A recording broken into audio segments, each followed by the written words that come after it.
नहमदु नसल्ली अला रसूलिल करीम अम्मा बाद फ़ाऊज़ु बिल्लाहि मिनश शैतानिर रजीम बिस्मिल्लाहिर रहमानिर रहीम रब्बि इश्रह ली सदरी व यस्सिर ली अमरी वहल्लुल उक़दतम मिन लिसानी यफ़क़हू क़ौली वहल्लुल उक़दतम मिन लिसानी यफ़क़हू क़ौली वहल्लुल उक़दतम मिन लिसानी यफ़क़हू क़ौली। अस्सलामु अलैकुम रहमतुल्लाहि व बरकातुहू। पारा नंबर 26 और सूरह नंबर है 47 हम पहुँच गए हैं अल्हम्दुलिल्लाह। हम स्टार्ट करते हैं। आउज़ु बिल्लाहि मिनश शैतानिर रजीम बिस्मिल्लाहिर रहमानिर रहीम। सूरह मोहम्मद सल्लल्लाहु अलैहि वसल्लम। ये सूरह मोहम्मद जो है वो मदीने में नाजिल हुई और इसमें 48 आयतें और 4 रुकू है। ठीक है। तो जिन लोगों ने कुफ्र किया और अल्लाह के रास्ते से रोका, अल्लाह ने उनके अमल बेकार कर दिए।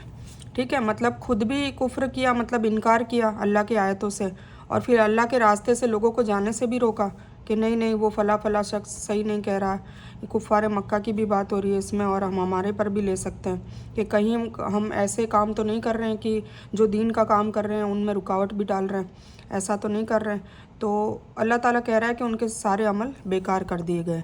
और जो लोग ईमान लाए और नेक काम किए उस पर भी यकीन किया जो मोहम्मद सल्लल्लाहु अलैहि वसल्लम पर नाजिल की गई है ना। क्या नाजिल की है? कुरान पाक।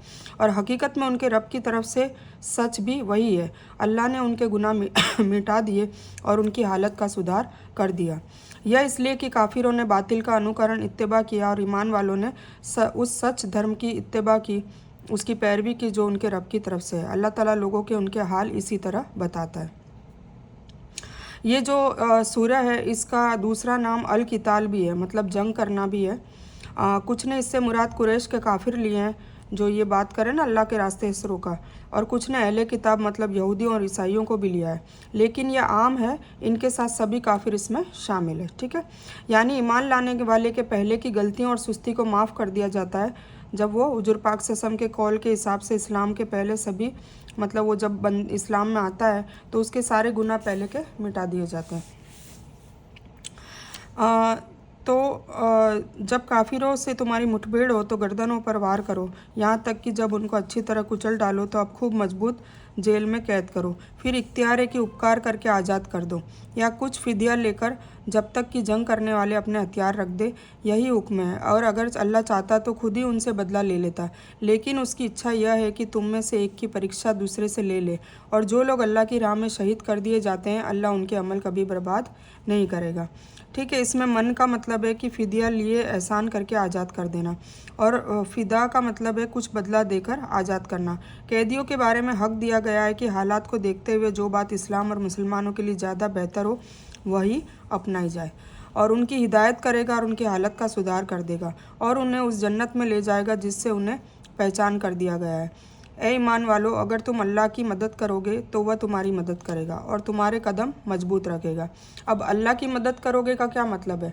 अल्लाह के लिए जैसे कि कोशिश करना, जिहाद करना, अल्लाह की राह में खर्च करना, है ना, दावत का काम करना, ये सब अल्लाह की मदद है। अल्लाह की मखलूक के लिए उनको हेल्प करना, तो ये सारे जो कंपैशन के जो रहमत के काम है वो करना, ये अल्लाह की मदद करना होता है, और अल्लाह ताला इससे हमारे कदम और मजबूत कर देगा। और जो लोग काफिर हो गए उनका तबाही हो, अल्लाह ने उसके अमल को बर्बाद कर दिया। यह इसलिए कि वह अल्लाह की नाजिल की हुई चीज़ से नाराज़ हुए और अल्लाह ताला ने भी उनके अमल बर्बाद कर दिए। अल्लाह की मदद करने का मतलब है अल्लाह के दीन की मदद है, क्योंकि वह साधनों और जरियों के खिलाफ अपने धर्म की मदद मोमिन बंदों के द्वारा ही करता है। यह मोमिन बंदे अल्लाह के धर्म की रक्षा और उसका प्रचार प्रसार मतलब दावत तबलीग करते हैं तो अल्लाह उनकी मदद करता है, यानी उन्हें काफिरों पर फतह और गलबा देता है। क्या उन लोगों ने धरती में चल फिर कर इसका मुआयना नहीं किया कि उनसे पहले लोगों का क्या नतीजा हुआ? अल्लाह ने उन्हें बर्बाद कर दिया, और फ़कीरों की और कफ़ीरों के लिए इस तरह की सजा है। वह इसलिए कि ईमान वालों का मुहाफ़िज खुद अल्लाह ताला है, इसलिए कि काफिरों का कोई संरक्षक नहीं। जो लोग ईमान लाए और नेकी के काम किए उन्हें अल्लाह ताला यकीनी तौर से ऐसे बागों में दाखिला देगा जिनके नीचे नहरें बह रही है। और जो लोग काफिर हुए वह सांसारिक की फ़ायदा मतलब दुनिया में फ़ायदा उठा रहे हैं और जानवर की तरह खा रहे हैं, उनका मूल ठिकाना तो नरक है, जहन्नम है। और हमने कितनी बस्तियों को जो ताकत में तेरी इस बस्ती से ज़्यादा थी जिससे तुझे निकाला, हमने उन्हें नष्ट कर दिया और जिनकी मदद करने वाला कोई न उठा। तो क्या तो वह इंसान जो अपने रब की ओर से दलील पर हो उस इंसान के बराबर हो सकता है जिसके लिए उसके बुरे काम अच्छे बना दिए गए हों और वह अपनी इच्छाओं का अनुसरण करता हो? यह मक्का वासियों को डराया जा रहा है कि तुम कुफ्र से न रुके तो तुम्हें भी ऐसी ही यातना अजाब हो सकती है और पिछले काफिर समुदाय कौमों को की तरह तुम्हें भी तबाह कर दिया जाएगा। बुरे अमल से मुराद शिर्क और पाप है। मुराद वही है जो पहले कई जगहों पर गुजर चुका है कि मोमिन, काफिर, मुशरिक, एकेश्वरवादी, नेक लोग और बुरे लोग कोई बराबर नहीं हो सकते। एक के लिए अल्लाह के दरबार में अच्छा बदला और जन्नत के सुख है, जबकि दूसरे के लिए नरक की भयानक सजा। आगामी आयत में दोनों का नतीजा बताया जा रहा है। पहले उस जन्नत की अच्छाइयाँ और फजीलतें हैं जिनका वादा परहेजगारों से किया गया है, नेक लोगों से किया गया है। उस जन्नत की फजीलत जिसका वादा परहेजगारों से किया गया है यह है कि उसमें शीतल जल की नहरें बह रही है और बदबूदार नहीं, और दूध की नदियाँ हैं जिनका मज़ा नहीं बदला, मतलब जिनकी कोई टेस्ट नहीं बदलेगा, जिनका जायका नहीं बदलेगा। और मदिरा की नहरें, मदिरा की भी वहाँ नहरें होगी, शराब की नहरें भी होगी जिनमें पीने वालों के लिए बहुत मज़ा है, और बहुत साफ शहद की भी नहरें हैं, मतलब अलग अलग शहद की, दूध की, शराब की ऐसी नहरें होगी। उनके लिए वहाँ हर तरह के मेवे, फल होंगे। उनके रब की तरफ से माफ़ी है। क्या ये उसके बराबर है जो हमेशा आग में रहने वाले हैं, जिन्हें गर्म उबलता हुआ पानी पिलाया जाएगा जो उनकी आंतों को टुकड़े टुकड़े कर देगा, नाउज़ुबिल्लाह। मतलब जन्नत और दोज़ख बिल्कुल एक दूसरे से उलट है। और उनमें कुछ ऐसे भी हैं जो तेरी और कान लगाते हैं, यहाँ तक कि जब तेरे पास जाते हैं तो इल्म वालों से सुस्ती और भोंदेपन की वजह से पूछते हैं कि उसने अभी क्या कहा था। यही लोग हैं जिनके दिलों पर अल्लाह ने मोहर लगा दी है और वे अपनी इच्छाओं की पैरवी करते हैं। जिस तरह संसार में वह दूध कभी ख़राब हो जाता है जो गायों, भैंसों और बकरियों वगैरह से के थनों से निकलता है, जन्नत का दूध चूँकि इस तरह जीवों के थनों से नहीं निकलेगा बल्कि उसकी नहरें होंगी, इसलिए जैसे वह बहुत मज़ेदार होगा और ख़राब होने से भी महफूज रहेगा। यानी शहद में जिन चीज़ों की मिलावट की उम्मीद होती है जिसे दुनिया में आम तौर से देखा जाता है, जन्नत में ऐसी कोई उम्मीद न होगी। बहुत पाक और साफ़ होगा क्योंकि यह दुनिया की तरह शहद की मक्खियों से नहीं मिलेगा, उसकी भी नहरें होंगी। इसी वजह से हदीस में आता है कि नबी सल्लल्लाहु अलैहि वसल्लम ने फरमाया, जब तुम दुआ करो तो जन्नतुल फिरदौस के लिए दुआ करो, इसलिए कि जन्नत का दरमियाना और सबसे ऊंचा दर्जा है और वहीं से जन्नत की नहरें फूटती हैं और उसके ऊपर रहमान का अर्श है। ठीक है, तो जब भी दुआ करे जन्नतुल फिरदौस के बारे में, अल्लाहुम्मा इन्नी असअलुका अल जन्नतुल फिरदौस, ये मांगा करे। इसको हिंदी में भी मान सकते हैं, मैंने ये अरबी में कहा है कि या अल्लाह ताला मैं सवाल करती हूँ जन्नतुल फिरदौस के बारे में, मतलब जन्नतुल फिरदौस के लिए मांग रही हूँ। सवाल करने का मतलब होता है मांगना। यह मुनाफिकत का बयान है। मतलब मुनाफिक लोग कैसे हैं, जो कि चूँकि इरादा तो सही नहीं होता है पर इसलिए नबी सल्लल्लाहु अलैहि वसल्लम की बातें भी उन्हें समझ में नहीं आती। वह सभा से बाहर आकर सवाल करते हैं कि आप सल्लल्लाहु अलैहि वसल्लम ने क्या फरमाया। ठीक है, तो उनके कानों पे, दिलों में पर्दे लगे होते हैं। और जो लोग हिदायत हासिल कर चुके हैं, अल्लाह ताला ने उन्हें सन्मार्ग में और बढ़ा दिया है और उन्हें उनका सदाचार तकवा अता किया है। तो क्या यह क़यामत का इंतज़ार कर रहे हैं कि वह उनके पास अचानक आ जाए? बेशक उसकी निशानियां तो आ चुकी है। फिर जब उनके पास क़यामत आ जाएगी तो उन्हें नसीहत हासिल करना कहाँ होगा, है ना, फिर कोई चांस नहीं होगा। तो ए नबी, आप यकीन कर लें कि अल्लाह के सिवाय कोई सच्चा माबूद नहीं है और अपने पापों की माफ़ी मांगा करें और ईमान वाले मर्दों और ईमान वाली औरतों के हक़ में भी दुआ करें। अल्लाह ताला तुम्हारे आने जाने और निवास स्थान रहने की जगह को अच्छी तरह जानता है। और जो लोग ईमान लाए वे कहते हैं कि कोई सूरह क्यों नाजिल नहीं की गई। फिर जब कोई वाज़ेह अर्थ वाली सूरह नाजिल हो जाती है और उसमें जिहाद का बयान किया जाता है तो आप देखते हैं कि जिनके दिलों में रोग है वे आपकी तरफ इस तरह देखते हैं जैसे उस इंसान की नज़र होती है जो मौत से बेहोश हो गया हो। बस बहुत बेहतर था उनके लिए। ठीक है, इसमें नबी सल्लल्लाहु अलैहि वसल्लम को माफ़ी मांगने का हुक्म दिया गया है, अपने लिए भी और ईमान वालों के लिए भी। इस्तग़फ़ार का बड़ा अहमियत और फजीलत बताई हुई है। हदीसों में इस पर बड़ा जोर दिया गया है। एक हदीस में नबी सल्लल्लाहु अलैहि वसल्लम ने फरमाया, लोगों अल्लाह से तौबा और इस्तग़फ़ार किया करो। मैं भी अल्लाह से रोज़ाना 70 बार से ज़्यादा तौबा इस्तग़फ़ार करता हूँ, है ना।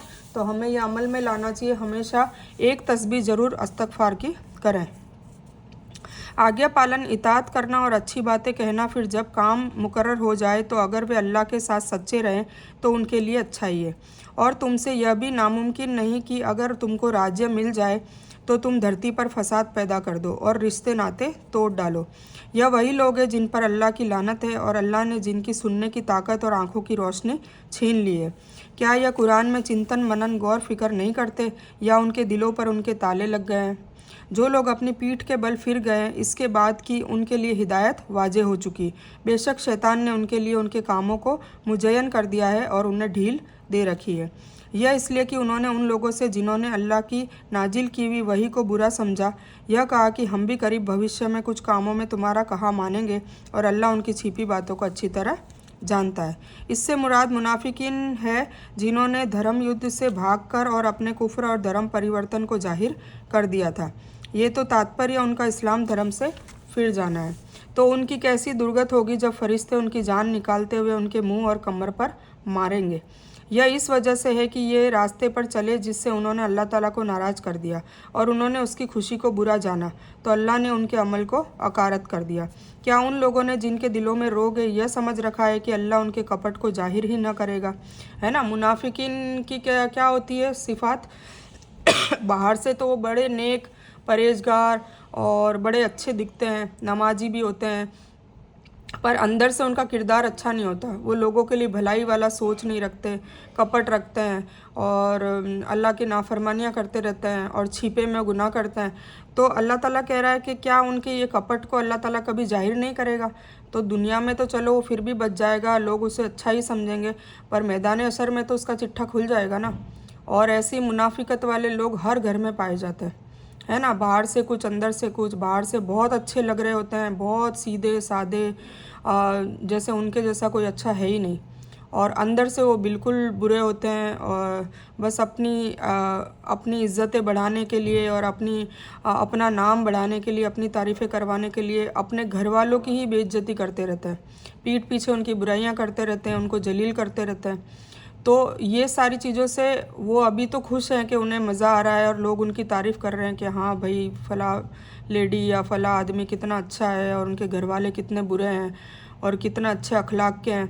पर जब मैदान अशर में उनके पर्दे फाश होंगे फिर क्या होगा? फिर तो हम कहीं बच के नहीं जा सकते। तो अल्लाह ताला ऐसी मुनाफिकत से बचाए। और मुनाफिकत जो है वो अल्लाह ताला को बिल्कुल पसंद नहीं है। मतलब कुफर से भी ज़्यादा मुनाफिकत को अल्लाह ताला ने तंबी दी है। तो अल्लाह ताला कह रहा है कि क्या वो जो कपट कर रहे हैं, जो चालें चल रहे हैं, जो शतरंज खेल रहे हैं, शातिरपना कर रहे हैं लोगों के सामने अच्छा बनने की, तो क्या उनका मैं चिट्ठा नहीं खोलूँगा? तो इससे हमें बचने की ज़रूरत है। तो और अगर हम चाहते तो उन सबको तुझे दिखा देते, तो उनके मुँह से ही उनको पहचान लेता। ये हालांकि कुफ़ार मक्का की भी बात हो रही है, उसमें भी मुनाफिकीन लोग ऐसे करते थे। एक तरफ कहते थे कि हम आपके दीन में हैं, और फिर जब कोई काम का बारी आती तब वो पलट जाते, तो उनकी मुनाफिकत वैसे भी दिख जाती और अल्लाह ताला कभी कभी जाहिर भी कर देता।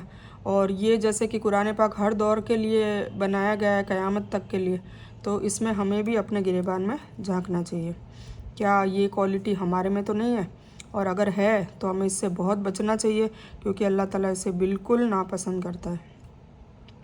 और अगर हम चाहते तो उन सबको तुझे दिखा देते कि तू उनके मुंह से ही उनको पहचान लेता, और बेशक तू उन्हें उनकी बात के ढंग से पहचान लेता। तुम्हारे सारे काम अल्लाह को मालूम है। और बेशक हम तुम्हारी परीक्षा लेंगे ताकि तुम में से जिहाद करने वालों और सब्र करने वालों को देख लें, और हम तुम्हारी हालतों की भी जांच कर लें। बेशक जिन लोगों ने कुफ्र किया और अल्लाह के रास्ते से लोगों को रोका और रसूल की मुखालिफत की सल्लल्लाहु अलैहि वसल्लम, इसके बाद कि उनके लिए हिदायत वाजे हो चुकी, या कभी भी अल्लाह का कोई नुकसान न करेंगे, जल्द ही उनके अमल वह बर्बाद कर देगा। ठीक है। अजगान का बहुवचन अजगान जो है वो जिगन का बहुवचन है, जिसका मतलब हसद, कपट और बैर है। मुनाफिकों के दिलों में इस्लाम और मुसलमानों के विरुद्ध मुखालफत में जो ईर्ष्या और हसद थी, उसके हवाले से कहा जा रहा है कि क्या यह समझते हैं कि अल्लाह ताला उसे जाहिर करने पर कादिर नहीं है? ए ईमान वालों, अल्लाह की इताअत करो और रसूल का कहा मानो और अपने अमल को बर्बाद न करो। बेशक जिन लोगों ने कुफ्र किया और अल्लाह के रास्ते से दूसरों को रोका, फिर कुफ्र की हालत में ही मर गए, यकीन कर लो कि अल्लाह उनको कभी माफ़ न करेगा। तो तुम कमज़ोर बनकर सुलह की दरख्वास्त पर न उतर आओ, जबकि तुम ही विजयी और गालिब रहोगे, और अल्लाह तुम्हारे साथ है। अपने इल्म के जरिए नामुमकिन है कि वह तुम्हारे अमल बर्बाद कर दे। हकीकत में दुनियावी जीवन तो खेलकूद है। अगर तुम ईमान लाओगे और तकवा अपनाओगे तो अल्लाह तुम्हें तुम्हारे अमाल का बदला देगा। वह तुमसे तुम्हारे धन नहीं मांगता, है ना। अल्लाह ताला उसकी उजरत तो किसी की नहीं मांगता, ना रसूल मांगता है। ठीक है, वो तो केवल अल्लाह का वजूद बताने आए और आखिरत से डराने आए। अगर वह तुमसे तुम्हारा माल मांगे और बल देकर मांगे तो तुम उससे कंजूसी करने लगोगे और वह तुम्हारे खोट को जाहिर कर देगा। ठीक है, अगर ज़बरदस्ती मांगे, कंपलसरी कर दे, तो फिर उसमें समझ में आ जाएगा कि भाई ये कंजूस है। मुराद ये है कि जब तुम तादाद और ताकत में दुश्मन पर गालिब और बुलंद हो तो ऐसी हालत में काफिरों के साथ सुलह और कमजोरी का प्रदर्शन न करो, बल्कि कुफ्र पर ऐसी कड़ी मार लगाओ कि अल्लाह का धर्म ऊंचा हो जाए। गालिब और भारी होते हुए कुफ्र के साथ सुलह का मतलब कुफ्र के असर को बढ़ाने में मदद देना है। यह एक बड़ा गुनाह है। इसका मतलब यह नहीं कि काफिरों के साथ सुलह करने की इजाज़त नहीं है। यह इजाज़त निश्चित रूप से है, लेकिन हर समय नहीं, सिर्फ उस समय जब मुसलमान तादाद में कम और साधनों में नीचे हो। ऐसी हालत में लड़ाई के मुकाबले सुलह ज़्यादा फ़ायदेमंद है, ताकि इस मौके का फ़ायदा हासिल करके मुसलमान भरपूर तैयारी कर ले, जैसे नबी सल्लल्लाहु अलैहि वसल्लम ने मक्का के काफिरों से जंग न करने का 10 साल के लिए समझौता किया था। खबरदार, तुम वह लोग हो कि अल्लाह के रास्ते में खर्च करने के लिए बुलाए जाते हो तो तुम में से कुछ कंजूसी करने लगते हैं, और जो कंजूसी करता है वो बेशक अपने आप से कंजूसी करता है। अल्लाह ताला बेनियाज है और तुम मोहताज हो, और अगर तुम मुंह फेरने वाला हो जाओ तो वह तुम्हारे बदले तुम्हारे सिवाय दूसरे लोगों को लाएगा जो फिर तुम जैसे ना होंगे। ठीक है, यानी अल्लाह तुम्हें खर्च करने की तरगीब इसलिए नहीं देता कि उसे तुम्हारे माल की कोई ज़रूरत है। नहीं, वह तो खुद गनी है, बेनियाज है। वह तो तुम्हारे ही फ़ायदे के लिए यह हुक्म देता है कि एक तो तुम्हारे अपने मनों की पाकी हो जाए, है ना, माल खर्च करने से मन पाक होता है। दूसरे गरीबों की जो ज़रूरत होती है वो पूरी हो जाती है। तीसरा, तुम दुश्मन पर गालिब और उच्च रहो, इसलिए अल्लाह की मदद और दया की ज़रूरत तुमको है, न कि अल्लाह को। ठीक है, तो फिर यहाँ पर सुलह हुदैबिया की ये तफसीर है जो सूरह फतह में, इसके बाद सूरह फतह है और अल्हम्दुलिल्लाह सूरह मोहम्मद यहाँ पर कंप्लीट होती है। तो इस बयान को मैं यही मुकम्मल करती हूँ। इस बयान में कुछ भी दीन की अच्छी और हक बात आई हो सिर्फ़ और सिर्फ अल्लाह की तरफ से है, और बुरी या गलत बात जो गलती से या जज्बात में आकर मेरे मुंह से कुछ भी गलत वर्ड या कोई बात निकल गई हो तो मेरी तरफ से है, और इस गलती के लिए मैं अल्लाह अज़्ज़ व जल से और आप सभी लोगों से माफ़ी की तलबगार हूँ। मैं कोई आलिमा नहीं हूँ, सिर्फ तालिब इल्म हूँ। अल्लाह मेरी कोशिश से आप सभी को सही नफ़े बख्श इल्म पहुँचाए और मैं आप लोगों की हिदायत और हिकमत में सदका जारिया बनूँ, बस मेरी यही तमन्ना है। आमीन सुम्मा आमीन या रब्बल आलमीन। रब्बना आतीना मिन लदुनका रहमतन व हय्यि लना मिन अमरिना रशदा। अल्लाहुम्मा सल्लि अला मोहम्मद व अला आलि मोहम्मद कमा सल्लैता अला इब्राहीम व अला आलि इब्राहीम इन्नका हमीदुम मजीद। अल्लाहुम्मा बारिक अला मोहम्मद व अला आलि मोहम्मद कमा बारकता अला इब्राहीम व अला आलि इब्राहीम इन्नका हमीदुम मजीद। व आखिरु दावाना अनिल हम्दुलिल्लाहि रब्बिल आलमीन।